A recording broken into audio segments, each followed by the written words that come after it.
Zarean zehari urrunda largoita sortzi.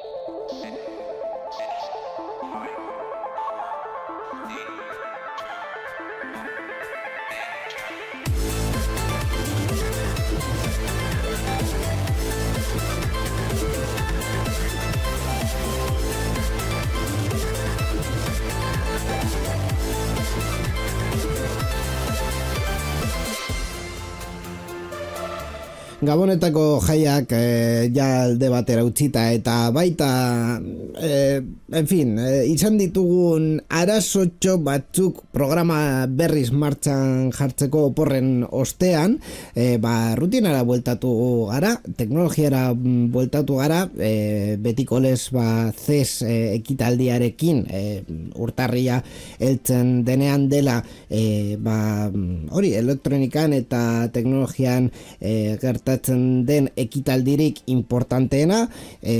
Normalean ez du asko ematen komentatzeko, baina ikusiko dugu aurten ze komentatu aldugun adimen artifizialaz aparte. Hori berrien atalan izango da beti bezala, baita itzengo dugu Meta kasu honetan egin dituen airagarri dituen hobeto esan da aldaketei buruz eta pasaden urteak eman dizkigun azken berri hoiek txikiak izan direla, ez dira sekulako aldaketak, sekulako berriak, baino interesgarriak izan leike batez ere hor geratu diren, pasaden urtean geratu diren gai batzuk borobiltzeko eta kontatzeko ze gertatu den azkenean gai batzuekin. Hori guztia komentatu dugun teknologiari buruzkoa izango da, hau sarean zehar delako, urrengo orduan teknologiari buruz hitzengo dugulako.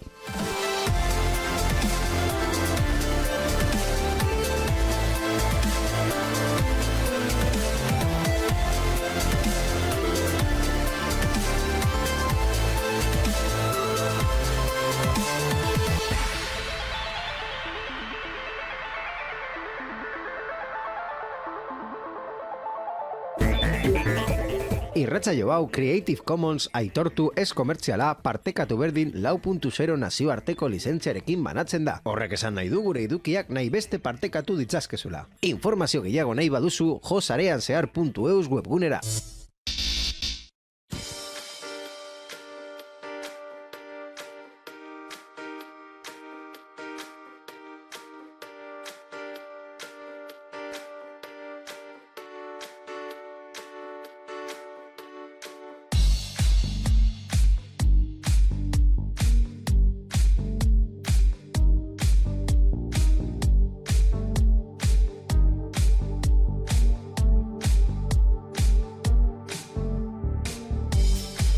Esan bezala rutinara bueltatu gara, estudiora bueltatu gara bideoan ikusi aldu zuenez, eta baita ere gure kolaboratzaile ohikoenetara bueltatu gara, kasu honetan berrien atala Borja Arbosarekin egingo dugulako. Arratsaldeon, Borja. Arratsaldeon, Inigo. Ze moduz Gabonak eta Gabonen buelta eta kontu guzti horiek? Ze erantzun emango dizut, agian daukagu oporosteko sindromea oraindik. Oporosteko sindromea, ze ba? Bai. Bueno, lehenik eta behin, oporrak beti motzak egiten zaizkigu guztioi, eta gainera, zu esan duzun bezala, agian gu ez baino, baina makinei eta horregatik izan dituzu arazoak makinan martxan jartzeko. Horrela da, azken asteetan aprobetxatuz, azken programa big ekitaldian egin genuela, eta, hilabete batez egon garela estudio hau erabili gabe aldaketa batzuk egin ditugu bideo arazo batzuk konpontzeko, eta claro, guzti hau konfiguratu gabe zegoen, eta en fin, horrelakoak.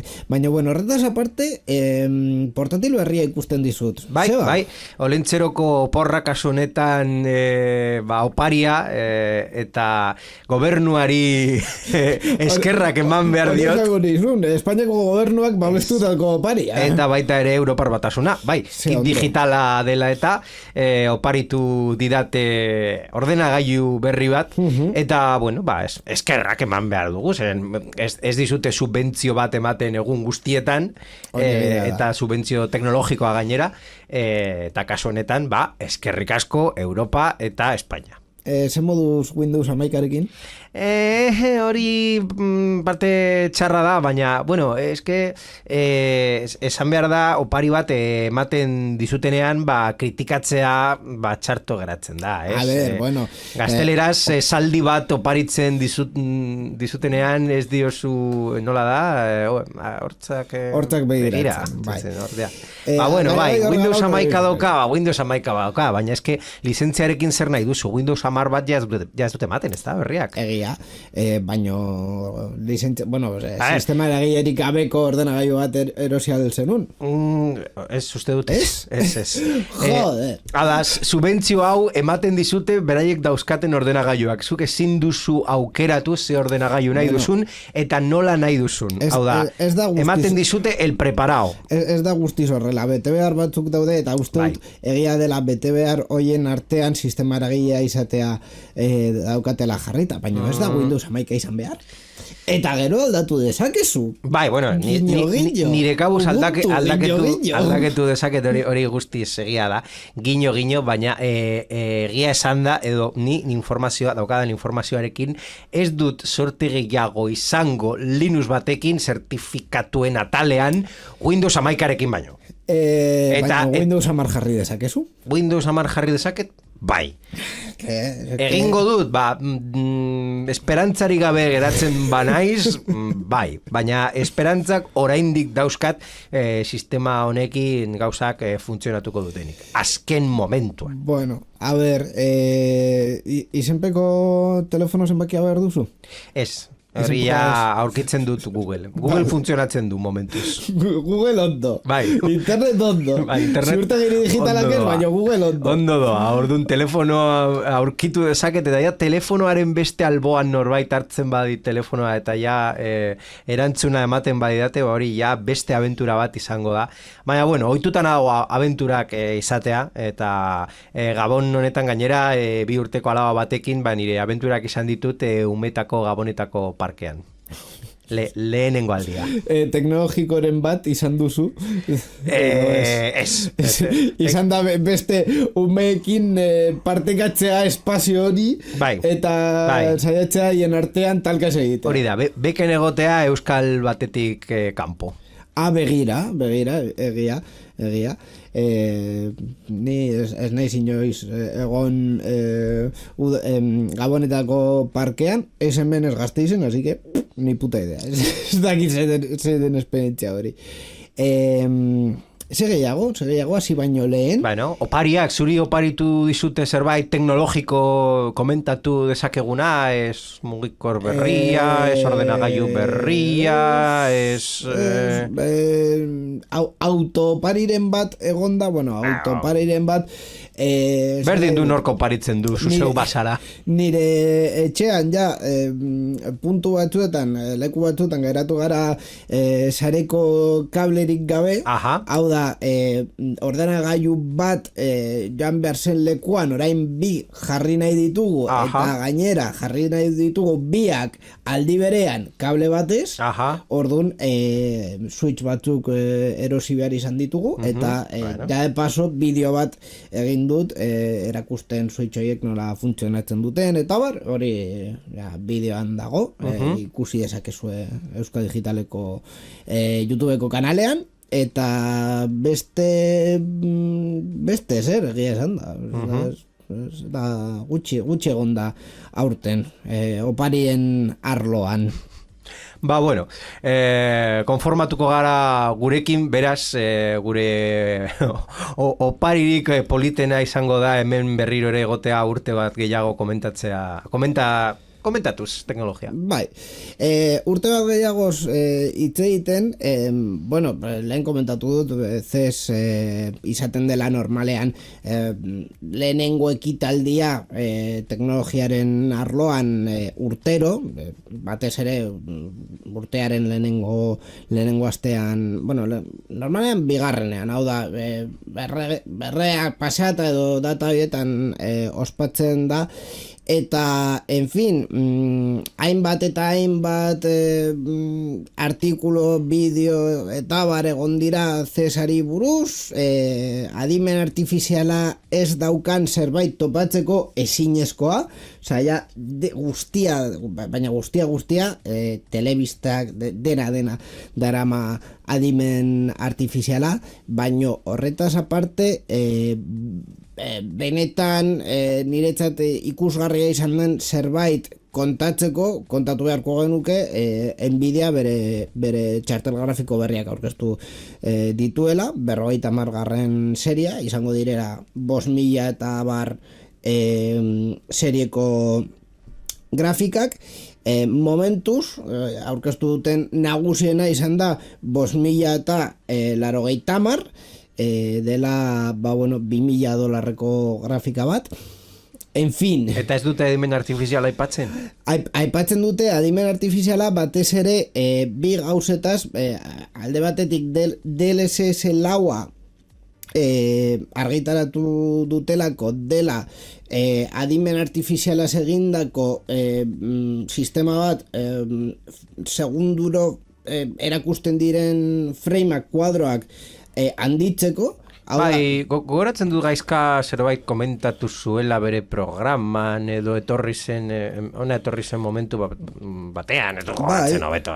Ez dakit ze programan, bere programan edo beste programa batean, baina DLSS hitza daukat entzungarri. Bai, hori da.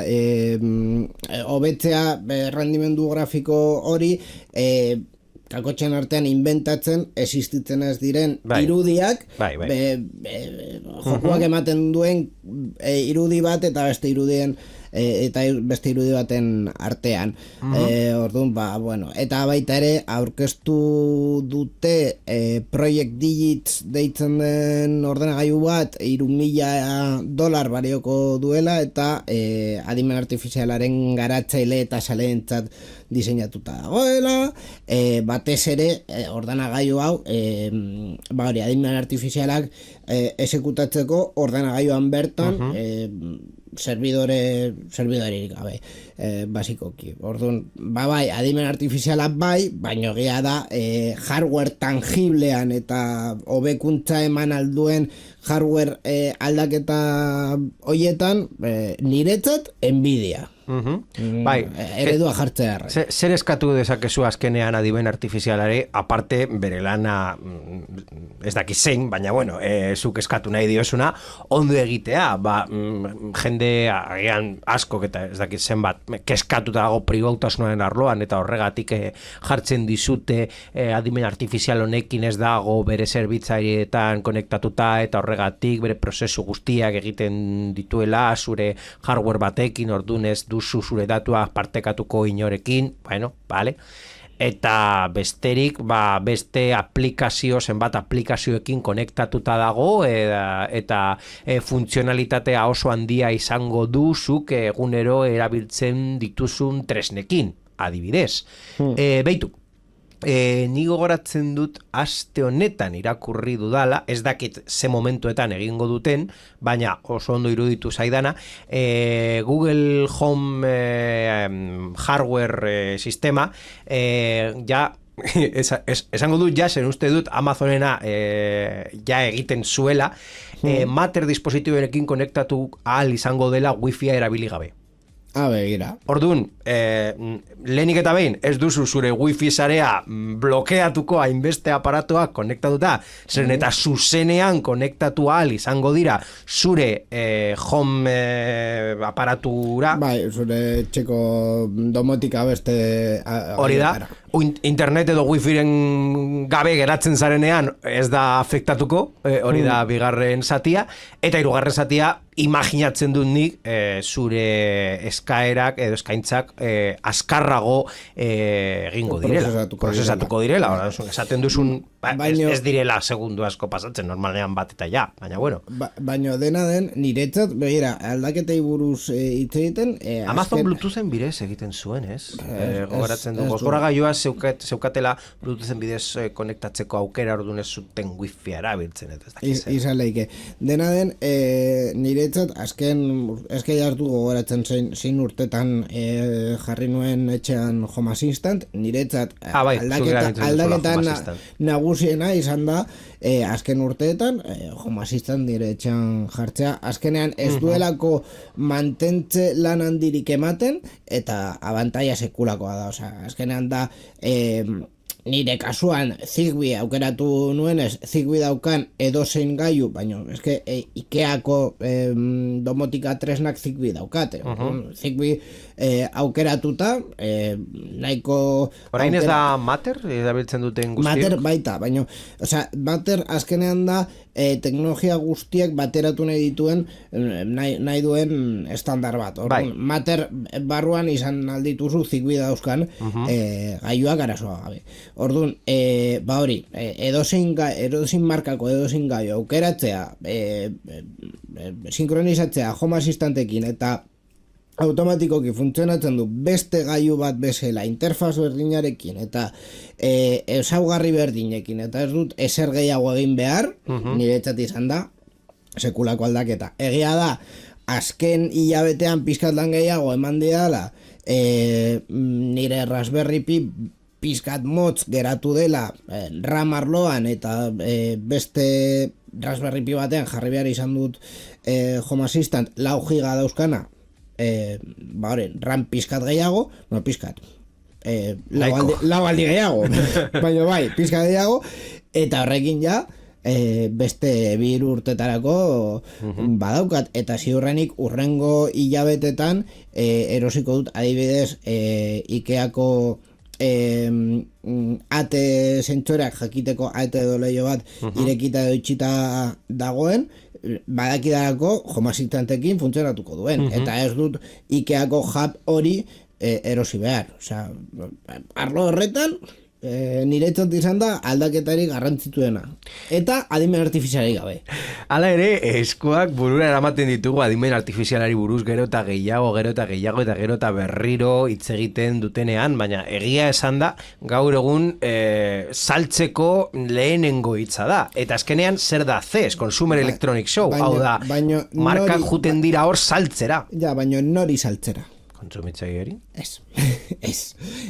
Edo beste enpresa bateri bere kabuz kontsumitza, baina azkenean enpresak ez dira beraiei saltzen bakarrik. Enpresaren azkenengo... Niretzat uste dut gakoa dela CES eta horrelako ekitaldietan hiru, eske kontsumitzaileak normalean ez daude prentza eta inbertsoreak. Orduan, prentza depende ze aurkezten duzun eta zein akordio dauzkasun haiekin baita, claro, prentzaren akordioak beti dira eman eta hartu. Bai. Beti da... Claro, beti da... Parkatu. Azkenengo gailua momentu batean erakutsi nahi baduzu, gero gure beste gauza batzuei buruz hitz egin behar duzu. Bai. Relazio hori horrela da. Eta beste partean, CESen dauden beste talde importantea da inbertsoreak. Orduan, claro, inbertsorei si se les hace los ojos chiviritas adimen artifizialarekin ze erakutsi behar diozu, adimen artifiziala. Eta puntos acabado. Kontsumitzaileak baina hori startup bat basara inbertsorei agian eman behar diozu zanahoria eta asto bat balitz bezala. Baina enpresa handietan... Baina Samsung basara ze kontxo inbertsoreak behar dituzu. Samsungeko eredua jarriz, ez dira inbertsore txikiak, dira zure akziodunak. Zure akziodunak ikusi behar dute zure marka prentzan eta marka hori ikusteko azkenean Bai. Igo behar zara, edozein trenera. Gaur dela adimen artifizialeko trena? Pues adimen artifizialeko trena. Duela 10 urte zela irudimentxoko telebista? Irudimentxoko telebista. Bai. Azkenean, guztiak daude hor sartuta eta... Claro, horregatik pizkat bilatuz adimen artifiziala zaratago ze gauza berri dauden edo ze benetan bizitza pizkat aldatuko dugun zerbait bilatuta ez dago gehiago. Eske adimen artifiziala bakarrik esanez gauza pillo bat aurkitu aldituz orduan. Bai, azkenean etorriko da momentu bat non adimen artifiziala izango da lehenengo hitza, baina bigarren, hirugarren edo laugarren hitz bat egon behar da bere atzean. Hau da, adimen artifiziala zertarako, adimen artifiziala nola, zein da helburua, ze lortzen du, zer emango dizu. Ez bakarrik adimen artifiziala dauka, bale.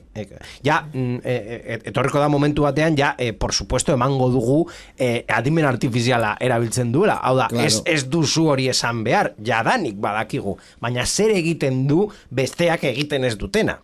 Claro, hori da gakoa, eta adimen artifiziala aplikatzen badugu, jo que se, diseinuaren arloan, oso ondo, baina hori ez badu produktu hobeak ematen, berdin zaigu. Orokorrean, kontsumitzaileari hobeak edo merkeagoak.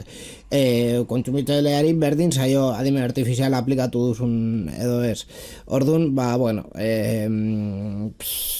hori, hori, baina hau, azkenean, eta Cesaren betiko laburpena urte askotan, egon gara hemen urtarrian Cesari buruz hitz egiten, eta Cesaren laburpena normalean urte batzutan, bai, zerbait ikusten duzu hortik deigarria izan leikena, baino orokorrean, azoka honetan, ble eta punto. Bai, baina, baita ere azokaen problema pandemia ostean da, dakiguna, ja gauzak ez direla hainbeste saltzen leku konkretu batean, egun pare konkretu batzuetan, eta ja bere, marka bakoitzak bere komunikazio sistemak dauzka, eta ja ez dira juntatzen egiteko makro show bat. Claro, horrela da.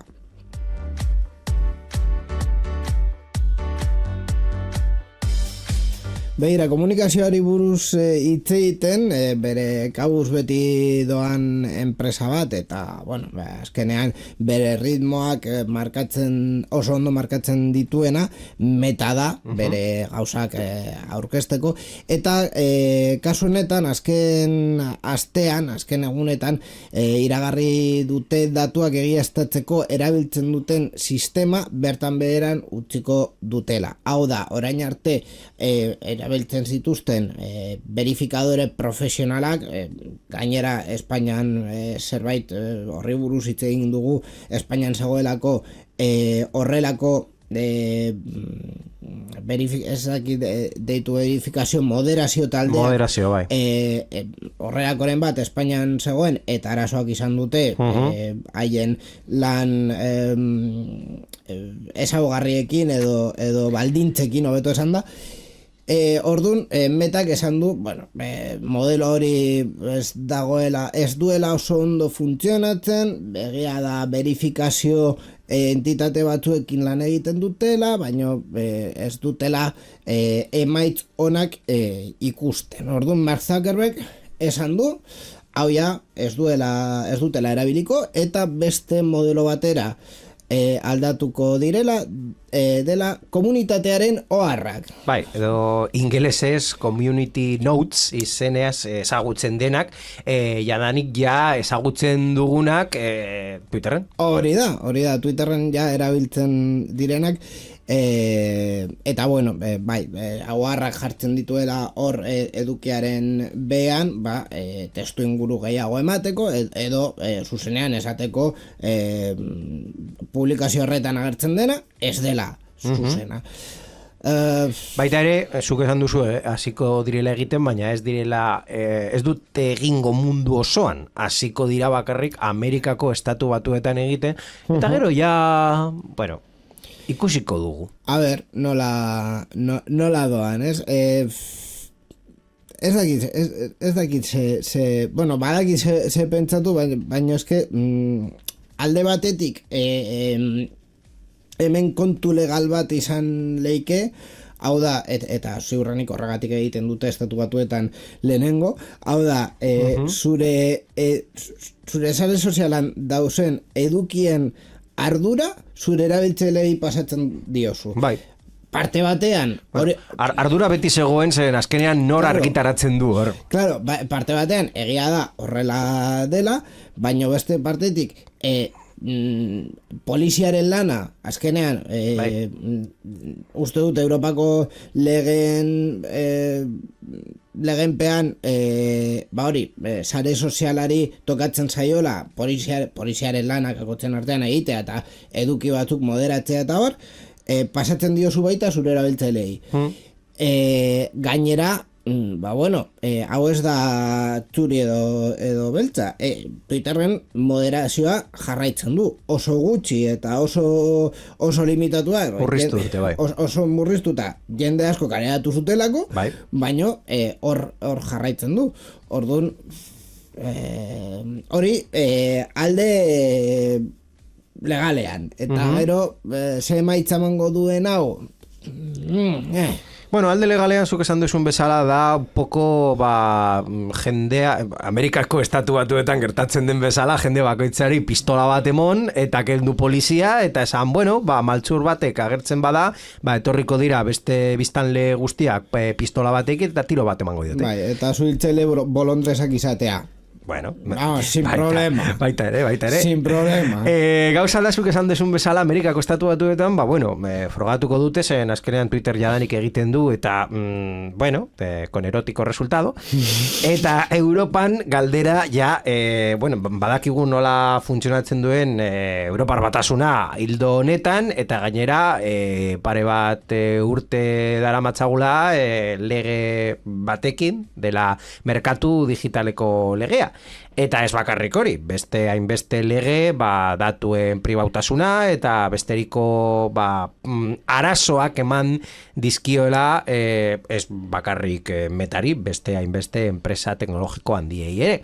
Ordun, agian urrengo berri bat, lehenengo pausu bat ematen badu Mark Zuckerberg Europara eromoteko horrelako sistema bat izango da itxoin pizka bat, zer gertatzen da hemen, eta kontu zibili. Edo izun bat, ja del tirón. Edo izun bat.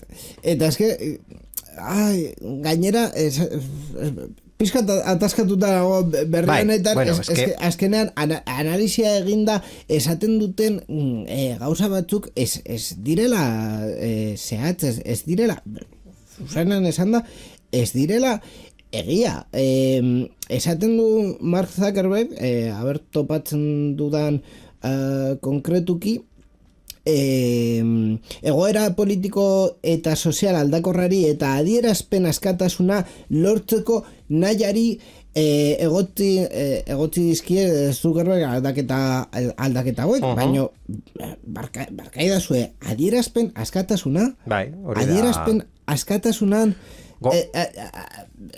jartzen dugu kontu guzti hau hori esanez edo ez agian esan nahi dute adierazpen askatasunan ez dagoela haien sare sozialetan edo ez beraiek nahi duten hainbeste, ez dakit. Ez que Amerikako estatu batuetan asko baloratzen dute askatasuna, ez adierazpen askatasun guztia. Bai, askatasuna orokorrean, baina. Bai, orokorrean. Baina, claro, esateko... Eta gogoratu Twitterren movida Elon Muskekin hasi zen Musk lehenengo momentu batean esan zuenean Twitterren ez zegoela inbeste adierazpen askatasuna eta nola hori aldatzeko tokoto la billetera. Hori da.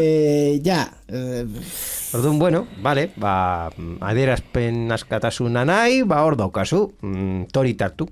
Bueno, dena den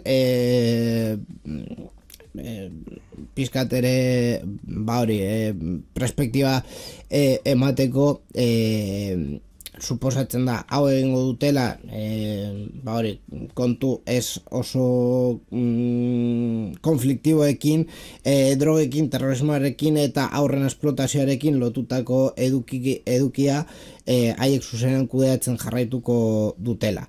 Hau da eskerrak, hori espero nuena zen, baina bueno, claro, esen hori esan behar, gutxienez. Kontua da, hori fake news edo berrien verifikazioa egiteko. Ez nuen galdetu nahi, imaginatzen duen horrela izango zela. Bai, azkenean, hau da, hori, muga kokatu behar dugu delito puntu batean. Zuzenean ez diren gaiak tratatzeko. Hori da.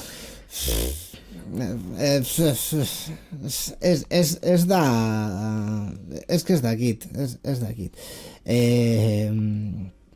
Sistema komplementario bat izan leike, bai, baino esatea, bueno, ja, zuek konpontzen zarete,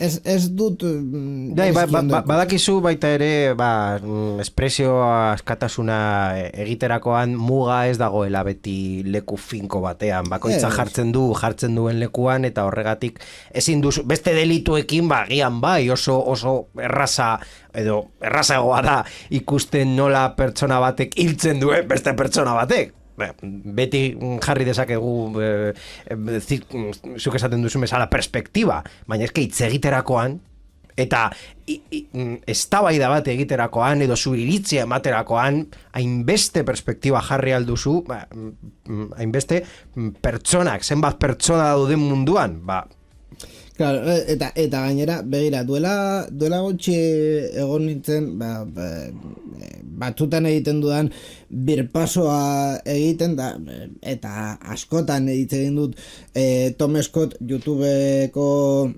sortzaileari buruz azken urteetan bideos interesgarriak egin dituena, eta egia da orokorrean edukiak interneten egiterakoan, adibidez,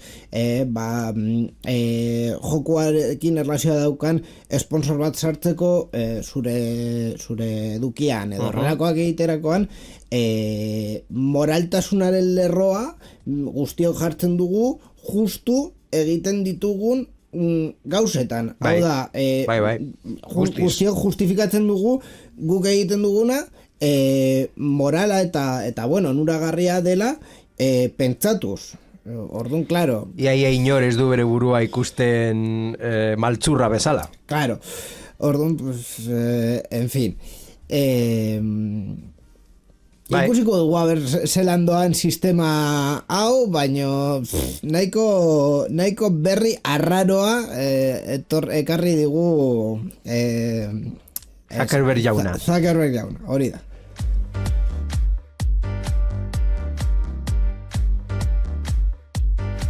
Begira, moraltasunaren eta gauza guzti hauen kontuei buruz hitz egiten, bere momentuan iskanbila nahiko egon zen WorldCoin kontu honekin, irisaren irudiak jasotzen ari zituztela, txampon baten truke, eta txampon hori gero diru errealean bilakatu alzen, eta ez daki zergatik txampon baten truke esaterakoan abestiago goratzen. Baina txampon ezagutzen du gizon bat zure kripto txampon baten truke. Zure begia eskaneatzen duela txampon baten truke. Hori. Azkenean, honen emaitza martxoan izan zen hau eten behar zela, eta horretaz urrengo pausua zen jakitea ze egingo zuen edo ze egin behar zen gordetako datu hoiekin. Horretarako hainbat datu babesen agentzia lan kolektibo bat egin dute, hainbat Europako hainbat herrialdekoak, eta sententzia azkenean izan da Bavariako datuak babesteko agintaritzarena, esan duera lehenik eta behin datu babesarako araudiaren artikulu asko, hainbat artikulu artikulu batzuk urratu dituztela, eta gainera Alemaniak berretzi du, hori, Espainiako agentziak martxoan ez aurri zuen kautelazko neurrea, hau da, negozia etetzea, eta datu pertsonalen bilketa eta tratamendua eten, eta gero, datu horiek ezabatu behar direla, baita ere bai estatu dute honekin, bide konkretu hori nahiko bukatuta dago, hau da legez kontrako erabilera bezala ikusi da Europan zehar irisaren argazki horiek hartzea, eta hemendik aurrera bide hori ezin dute erabiliko. Europan,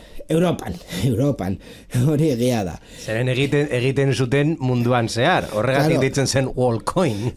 Beste herrialdeetan jarraitzen dute, eta uste dut duela programa batzuk kontatu genula, Wallcoinaren urrengo pausua edo urrengo ideia zala pasaportearen datuek jasotzea. Bueno, oso ondo. En fin, arriskurik gabeko badakigu Europan nola funtzionatzen diren gauza, ja dani komentatu dugu, eta beitu, gauza bat deia atentzioa beti egiten didana, Appleen produktua gogoratzen duzu baita ere, Apple Intelligence aurkeztu zutenean, esan zutela, hemen Europan baserke no. Hori esen esan zutena, baina bueno. O sea, baina azkenean daukate edo ez daukate? Daukat, a ber, Apple Intelligence kontua esen Europako legei adaptatu behar zen ezer. Apple Intelligenceen kontua izan zen Applek egiten duen politika berdina beste gauza batzuekin. Adibidez, Sirirekin duela ja porrondeaino gertatu zen. Siri martxan jarri zuten lehenengo estatu batuetan, gero Erresuma Batuan eta Australian. Agian izan leike ingelesez hitz egiten dutelako, agian jo que se, eta gero Europako beste herrialdeetan, Alemanean, Frantzian, eta uste dut laugarren edo bosgarren rondan Espainian aurkeztu zuten. Applek azkenean horrelako software potoloak haien komplexutasuna dauzkatenak horrelako aurkezpen hori sakabanatuetan egiten dutela. Apple Intelligenceekin berdina izan zen. Orduan, claro, hori ikusita eta gainera galdetuta Appleri, oie, hau zeba, eta Applek esaten badu, martxan jarriko dugu lehenengo rondan, jo que se, estatu batuetan, Erresuma Batuan, eta Alemanian. Alemanian jartzen badute, ez da Europako arazoa, da, hori, sistema bat implementatu behar duzula, 25 hizkuntzetan.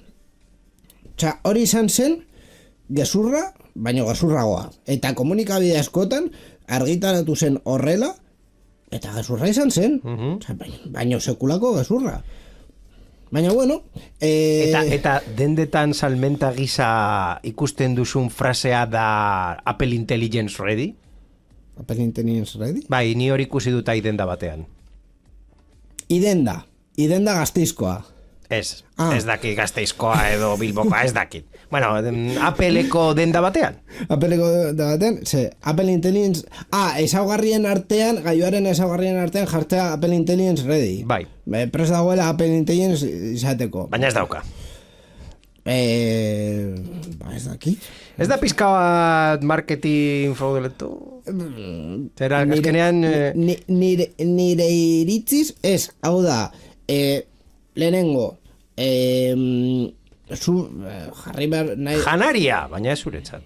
Ez, baina azkenean da esatea, ezaugarri hau erabiltzeko argitaratzen denean, gailu hau 1.000 euro gastatuko dituzula, prest dago. Prest, baina ez du izango. Baina ez du izango bertsio honetan. Software hori edo programa hori argitaratzen denean, bertsio zure herrialdean, izango duzu. Hori horrela esan da, beste gauza bat izan leike jartzea Apple Intelligence asterisko bakarrik ingelesez. Hori beste gauza bat da, baina jartzea pres dago Apple Intelligence izateko. Azkenean ja esan dugu, adimen artifiziala, erosi. Lehenengo hitzak beti izango dira, adimen artifiziala. Baina, zer egiten du, adimen artifiziala. Baina, esan nahi dut, hau ikusit... Bizkat txistea egiteko. Apeleko gogunea jarriko dizut, así, a ojo de buen cubero. Zer esateko. Hau jarrita, hau da, Apple Intelligence bateragarria da gailu hauekin. Gailu honen informazioa, iPhone 16aren informazioa basoaz, agertzen bazaizu Apple Intelligenceekin bateragarria da, hori arazoren bat sortzen digu? A ber, ez da gezurra, baina pixka bat hizkuntzarekin jolastea da, itxura bat moteko. Hau da, hori irakurrita irudia eman daitekezuk horrelako gailu bat erosterakoan etorriko dela Apple Intelligenceekin? Bagian bai, baina ez dute hori esaten, bakarrik bateragarria dela. Hau da... Hombre, a ber, lehenengo lerroan jartzen badute Apple Intelligence guztiontzako adimen artifizial bat ingelesez bakarrik. Bueno. Eta hau jartzen dute argi lehenengo lerroa, ez duzu ez da scroll egin behar Apple Intelligenceen horrian. Orduan Apple Intelligence dago eskuragarri Espainian ingelesez? Ez dut nahiko irakurri jakiteko. A ber, claro, scroll... A ber... Bueno, esaten du bagarrik ingelesez. Programa bat orkesten ari naiz. Urrengo programarako usten dizut erantzuna. Apple Intelligence beta moduan dago, iOS 18ko software bertsioan, iPhone 16, iPhone 15, Australia, Kanada, Irlanda, Zelanda Berria, Ego Afrika, Erresuma Batua eta Estatu Batuet. Bueno, barkatu. Gailuaren hizkuntza badago ingelesez, Australiakoa, Kanadakoa, Irlandakoa, vale. Orduan ingelesez. Vale. Orokorrean. Zure iPhone 16 jartzen baduzu. Ingelesez, Apple Intelligence izango duzu. Aha. Eta, Apple Intelligence... Azkenean, software bat ez dauka geolokalizazioa funtzionatzeko. Izan leike baita. Izan leike, adibidez, AirTag gailu horiek ez dutelako funtzionatzen Ego Korean. Ego Korean. Ez Ipar Korean, Ego Korean. Vale. Bueno, Ipar Korean ez da. Bueno, dakigune. Ego Korean ez da.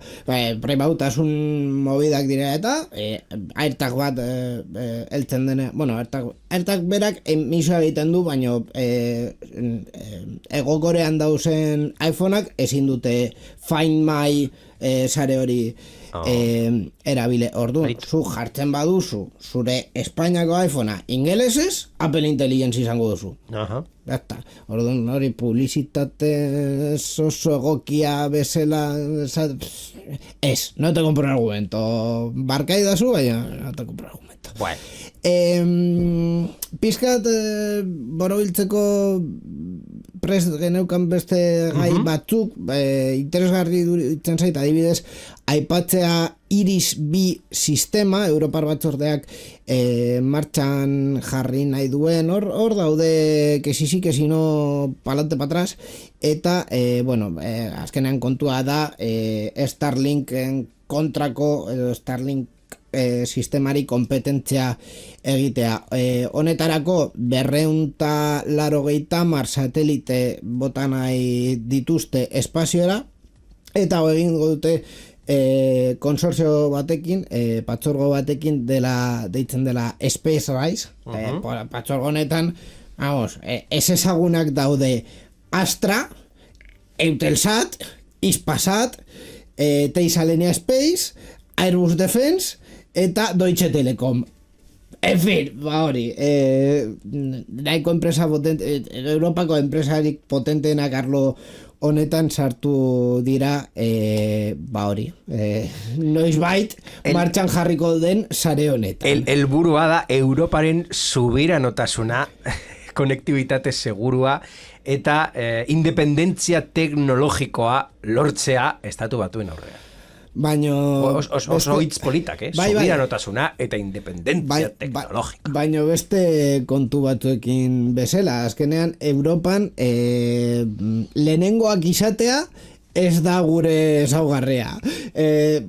Esan nahi dut, Europako espazio agentziarekin berdin gertatu zen. Hirugarrena edo laugarrena edo bosgarrena izan zera. Eta beste kontuekin ere, jartzen GPS eta Galileo sistemekin. GPS-arekin berdin. GPS-etan, baina GPS amerikarra da, eta gainera defentsako arlokoa. Ostras, gure alternatiba martxan jarri beharko dugu. 15 urte geroago, bueno, horrela, Europan horrela dago martxa, baina egia da... Badakizu ez dela inoiz berandu azkenean... Claro, inoiz ez da... a ber, bizitzan pizka filosofia izateko, Europak egiten badu bere gauzak patxada honekin, inoiz ez da berandu, esertarako. Gainera, denbora nahiko duzu baita ere garatzeko behar den moduan. Gauzak ondo egiteko, azkenean denbora behar da. Gauzak ondo egin behar. Lehena egiten duzu eta gaizki. Hobeto izatea hirugarrena edo laugarrena, baina aurreratuagoa. A ber, txistea ondo dago, baina egia da alde batetik proiektu hau importantea dela Europak martxan jartzen duen beste proiektu batzuk bezala, baina egia da ere, hori, beste enpresen edo beste herrialdeen proiektuak ikusita, momentu horretan esaten dugu, ostras! Eta momentu horretan jartzen dugu horrelako proiektuak martxan. Bueno. Europako kontuak urte honetan ere kontatuko ditugunak horrelakoak egongo direla hori, 11. Eta uste dut, hau izan dela berrien birpasoa. Bueno, nahi baduzu baita ere kontatzea USB-C izango dela baina hau ja pizkat egin dezakegu errepikapen bezala edo... Hori jadani kontatu genuen, momentu honetara heldu gara, eta urte honetan derrigorrez jarriko dute konkretuki iazko abenduaren 28-tik Dia de los Inocentes saltzen diren gailu elektroniko txiki eta ertain guztiak USB-C izan behar dute edo zein USB-C, baina USB-C izan behar dute kargatzeko, baina, claro, hau ikusita 2022tik momentu horretan argitaratu zen lege hau ze martxa izan dugun iPhonearen mobidekin eta polemika guzti hauekin, retrospektiba bat egitea da. Gainera, atzerago bagoaz ere 2009an Europako fabrikante nagusiek pizkat adostu zuten micro USB erabiltzea guztiok hori behintzak kargatzeko. Gero pasa dira USB-C honetara eta hori izan dugu orain arte. Lightning, USB-C eta batzutan micro USB. Beitu, badakizu oporro honetan zer egin dudan, nire armairuak ireki eta baita ere hor daukan teknologia sabor asko aurkitu. Orduan, posten aibidez kargagailuak. Orduan, posten naiz azkenik kargagailu bakar bat izatea gehienezko gailu teknologikoekin eta sabor gehiago, bueno, orain dela urte asko esan behar da, erabiltzen genuela USB, azkenean USB, micro USB, USB-C, baina gehienezkoak hoietakoak dira, baina sabor teknologikoarekin bukatzen duen neurri, edozein neurria, niri posten naiz. Ni pizka eseptiko nago, hau da, Europako batzordeak esaten zuen neurre honekin 11.000 tona hondakin elektroniko aurreztuko genituela, ez dut hain... Nik ez dut nire apisatu, baina... Kilo batzuk izan ziren. Eta nigo goratzen dudana 2016tik USB edo ez amasei, baina amabos edo amalautik USB-rekin bakarrik kargatzen genuen. Bai, baina bueno, Hortik atzera, zenbat, 4, 5, 6 urtetik atzera, zenbat ondakin teknologiko, zenbat zaborra zegoen kargagailuekin. Dena den, USB-C konektore bezala ez dut uste aldatuko dutenik, baina egia da karga sistema bezala, hau da, USB Power Delivery, hori, gero eta bertxo gehiago esaten ari ditu, gero eta potentzia gehiago emateko USB-C bidez, eta bueno, horrekin baita ere progreso bat ikusiko dugu, eta kasu batzutan duela hori 5 urte erabiltzen zenuen USB-C kargagailu berri hori ja gauko eskaz geratuko zeizu. A ber, egia da 2016-17an erosi nituen kargagailuak, orain agian ematen dute nik pasaden astean erosi nuen kargailuekin konparatuta 110aren potentzia, eta oso azkar egin alduen karga batekin, ordu batean kargatzen duen mugikorra, eta agian beste batekin 4-5 ordu izan behar dut hor, baina funtzionatzen du. Claro, eta beste gauza batez badaukat gutxienez erabili dezaket. Geldoa da, baino, behintzat, hori, karga ematen. Ferrari bat ez da 600, baina 600. Funtzionatzen du. Gracias, Andero, Tim. Bai. Amigo. Honekin aurtengo lehenengo egunetako berri teknologikoak. Entzun berri duzunari buruz hitz egin nahi? Zure iritzia jakin nahi dugu, idatzi ezaguzu Twitterren gure erabiltzailea, sarean zehar da. Gure Twitcheko emanaldietan ere parte hartu eta zure iritzia eman dezakezu programa egiten dugun bitartean. twitch.tv/sarean zehar. Gainera, zure ekitaldiaren edo ideiaren berri eman nahi baduzu, posta elektronikora idatz diezagukezu info@sareanzehar.eus. Sarean zehar, zure mezuen zain.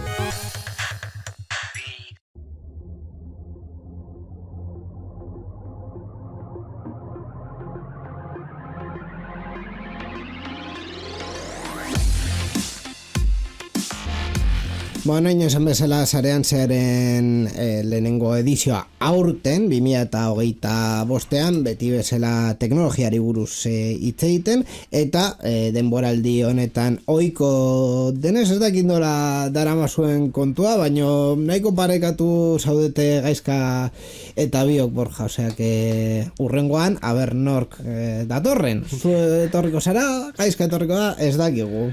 Misterio handia daukagu denboraldi honetan. Horrela da, eskerrik asko Borja eta urrengo arte.